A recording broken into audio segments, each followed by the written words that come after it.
नरेंद्र मोदींचा यावेळेस प्रचाराचा फोकस आपण बघितला तर त्यांनी वेगवेगळ्या मुद्द्यांवरती फोकस केलं होतं.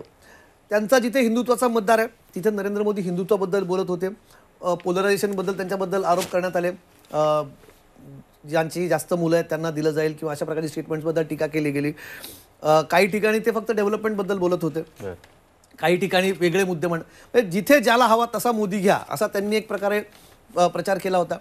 पण याच्यामध्ये काय दिसतं कमलेश, तू जर बघितलं ना, जसं राहुल म्हटलं मुंबईमध्ये 6 पैकी 3 जागांवरती महायुती आघाडीवरती 3 जागांवरती महाविकास आघाडीवरती, पुण्यामध्ये पण बीजेपी आघाडीवरती आहे. तर याच्यावर एक ट्रेंड क्लिअर असतो. ग्रामीण जोही महाविकास आघाडीला 27, 28, 30चा जो नंबर लिडिंग वरती आहे, याच्यामध्ये सर्वात जास्त जो भाग आहे तो ग्रामीण भागाचा आहे. मला असं वाटतं की आपण त्या गोष्टीकडे डोळे झाक करतोय. रुरल डिस्ट्रेस नावाचा जो प्रकार होता, कांद्याचा प्रश्न असेल, कापसाचा प्रश्न असेल, सोयाबीनचा प्रश्न असेल, इथेनॉलचा प्रश्न असेल, ग्रामीण भागात मी फिरलोय, तू पण बघितलं, एक मोठा अँगर होता, खूप मोठा अँगर होता. आणि त्या मोठ्या अँगरमुळे मला असं वाटतं की भारतीय जनता पार्टीने जे काही प्रॉमिस केलं होतं की तुमचं इन्कम डबल करू, की तुम्हाला ह्या गोष्टी देऊ, त्या कुठल्याही गोष्टी झाल्या. उलट शेतमालाचे भाव पडलेच पडले, पण जीएसटी खतांवरती 18% जीएसटी लावली. त्याच्यामुळे शेतकरी खूप मोठ्या प्रमाणात नाराज होते. आणि मला असं वाटतं की शेतकऱ्यांची नाराजी या मतपेटीतून जो अर्ली ट्रेंड जो दिसतोय त्याच्यातून दिसतोय. जर शेतकरी नाराज राहिले तर मला वाटतं महाविकास आघाडी आकडा कमी झाला असता. पण शहरी जो मतदार आहे तो अजून कुठे ना कुठं मला असं वाटतं भारतीय जनता पार्टी यांच्या भाजपचा शहरी मतदार अजून इंटॅक्ट आहे, पण ग्रामीण घसरलाय. मला एकच त्याच्यामध्ये आपल्याला धरून एक मुद्दा फक्त मांडायचा आहे की आपण जसं म्हटलं की शहरी मतदार जो आहे तो मध्यमवर्गीय बऱ्यापैकी भारतीय जनता पक्षाबरोबर काही प्रमाणात जाताना दिसला. आणि आम्हाला जे अनुभव आले, म्हणजे काल माझी मैत्रीण मला ग्राउंडवर फिरताना म्हटली एका मोठ्या समाजाची आहे, आमच्या समाजाची मीटिंग झाली आणि आता 3 मुलं होऊन द्या, 2 मुलं तुम्ही सांभाळा, 1 मुलगा आम्ही सांभाळतो. म्हटलं हे कशासाठी? तर म्हणजे बाकीच्यांची संख्या वाढते. तर हे जे मतांचं ध्रुवीकरण झालं, म्हणजे पेट्रोल वाढलं तर चालेल, गॅस वाढला तर चालेल, धान्यांच्या किमती वाढल्या तर चालतील, परंतु एक समाज वाढतोय आणि आपली संख्या कमी होते, ही जी भीती त्यांच्या डोक्यामध्ये बसवली, त्याचा सुद्धा नक्कीच ध्रुवीकरणाचा फरक शहरामध्ये पडला असं मला स्पष्टपणे जाणवलं. एक्सेप्ट केला तो तुम्हाला वाटतं? माझा तर झाला प्रचार, पण तो लोकांनी एक्सेप्ट केलाय का? तो नाही, जाणवतं की मध्येच इलेक्शनच्या भर काळामध्ये एक सर्वे आला की त्याच्यामध्ये त्या विचारसरणीला जो त्यांच्याशी असोसिएट करणारा मतदार आहे तो त्यांचा पहिल्यापासून राहिलेला आहे. मला प्रशांत किशोर यांचं एक वाक्य होतं इंटरव्ह्यूमध्ये म्हणाले की राम मंदिर, म्हणजे उदाहरण इथे द्यायचं आहे की राम मंदिराचा फायदा होईल, तर ते म्हणाले होणार नाही, कारण राम मंदिर व्हावं किंवा राम मंदिराबाबत जो आग्रही असणारा किंवा आक्रमक असणारा मतदार आहे तो पहिल्यापासून भाजपचा होता. ॲडिशनल थोडी मतदार त्यांच्याकडे तिथे येणार आहे. त्यामुळे तसंच आहे, ही जी विचारसरणी आहे की एका विशिष्ट धर्मसमुदायाविरोधात असणारी ती भाजपसोबतच राहिलेली आहे पहिल्यापासून, राईट, किंवा काही प्रमाणात शिवसेनेसोबत राहिलेली आहे. आता ती उलट शिवसेनेमध्ये डिवाइड झाली, शिवसेनेकडे तो आला तो ॲडिशनल आहे, असा भाजपकडे ॲडिशन कुठे तसं होतं. आणि सर या सगळ्या पोलरायझेशनमध्ये म्हणजे हिंदुत्ववादी आणि बाकी सगळ्यांमध्ये मुस्लिम वर्ग जो आहे तर आता शिवसेनेकडे जास्त आलेला बघायला मिळतोय. हा देखील एक फॅक्टर आहे. सुधीरचा जो एक मुद्दा होता रुरल डिस्ट्रिक्ट, त्या संदर्भात मला फक्त तुम्ही जे मी सुरुवातीपासून एक गोष्ट मांडत आलोय, इथं जे यश दिसतंय मोठं, हे इथंच नाही, विधानसभेला सुद्धा असंच मोठं यश महाविकास आघाडीला मिळणार आहे. त्याचं कारण असं, इथं ग्रामीण आणि शहरीचं एक एकत्रीकरण झालंय. यापूर्वी ज्यावेळी काँग्रेस लढत होती, काँग्रेस राष्ट्रवादी लढत होते, ते फक्त 288 पैकी 200 मध्ये लढत होते. वरच्या 88 जागावर ते कुठेही नव्हते, ते लढायचा प्रयत्नही करत नव्हते.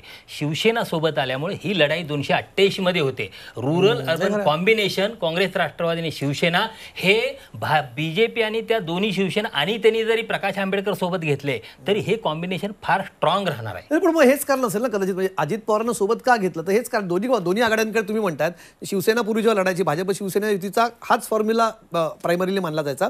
शिवसेना शहरी भागांमध्ये जास्त करून फोकस करायची, तिथे भाजप कमी लढत होतं. मुंबईसारख्या ठिकाणी भाजप कमी लढायचं, इतर ठिकाणी भाजप जास्त, तिथे विदर्भासारख्या ठिकाणी त्यांना जास्त जागा दिल्या होत्या. शिवसेना मराठवाड्यातल्या काही पॉकेट्समध्ये लढायचं. त्यामुळे हा अर्बन रुरलचा त्यांचा एक कॉम्बिनेशन तिथे चालायचं, जे आताही तुम्ही म्हणतात की काँग्रेस सोबत आल्यामुळे असं होतं. त्याचा फायदा कारण अजित पवारांच्या बरोबर, म्हणून म्हटलं भाजपने अजित पवारांना सोबत घेतलं असेल ना, की दोघे तुमचं शिवसेना आणि भाजप हे दोघे तसे शहरी भागातले मतदार त्यांचे जास्त आहेत. नाही, अजित पवारांना सोबत घेण्याचं कारण सांगतो, म्हणजे क्रोनॉलॉजी. भारतीय जनता पक्षाला पहिल्यांदा लक्षात आलं की आपल्याला लोकसभेला महाराष्ट्रात यश मिळत नाही, शिवसेना फोडली. एकनाथ शिंदेना सोबत घेऊन आपण अपेक्षित यश मिळवू. त्यानंतरही त्यांच्या लक्षात आलं की आपल्याला लोकसभेला गणित जमत नाही. त्यानंतर अजित पवारांचा प्रयोग झालाय आणि त्यानंतर हे जमलेलं नाही. याचा अर्थ अजित पवारांच्या सोबत फक्त कार्यकर्ते आणि सगळे वरची मंडळी आहेत. सामान्य तिथला जो मूळ मतदार आहे राष्ट्रवादीचा तो हल्लेला नाही शरद पवारांच्या मतदार कार्यकर्ते आणि सगळी मंडळी मतदार. हा मी 2 मुद्दे सांगतो. म्हणजे मगाशी जो पॉप्युलेशनचा मुद्दा आला, जी PMOच्या सेक्शननी एक रिसर्च पेपर हे केला आणि त्यांनी सांगितलं की पॉप्युलेशनची आकडेवारी म्हणजे मुसलमानांची कशी वाढलेली, इतकी बोगस आकडेवारी होती ती पूर्णपणे. आणि लोकांचं मन वेगवेगळ्या प्रकारे त्यांनी सगळे फंडले काढलेले आहेत हे सगळे.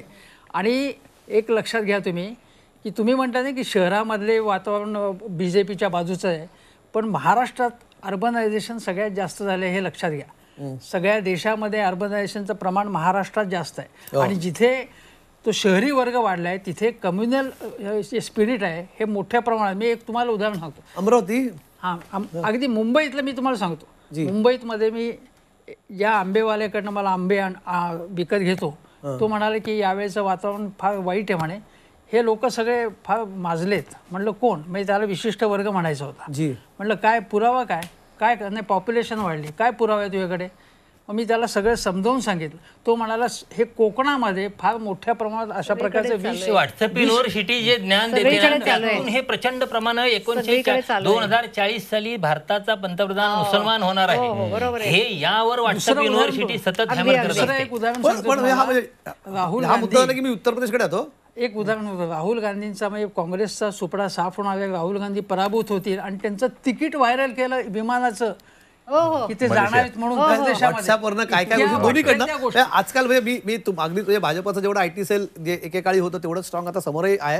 आता त्यातलं कोण म्हणतं की आमचं IT सेल ऑर्गॅनिक आहे असं आहे, पण शेवटी सोशल मीडिया दोन्ही ठिकाणावर मी बघितल्यात अनेक गोष्टी सध्या व्हायरल केल्या जातात. पण मुस्लिम ध्रुवीकरणाचा मुद्दा, हिंदू मुस्लिमचा जो मुद्दा इथे निघाला ना, म्हणजे उत्तर प्रदेशमध्ये कुठेतरी त्याचं रिफ्लेक्शन दिसलं. कारण उत्तर प्रदेशमधले आकडे जर आपण जेव्हा बघूया स्क्रीनवर जर आपल्याकडे आले तर मी दाखवतो उत्तर प्रदेशमध्ये कशा प्रकारची आघाडी उत्तर प्रदेशमध्ये मिळाली आहे.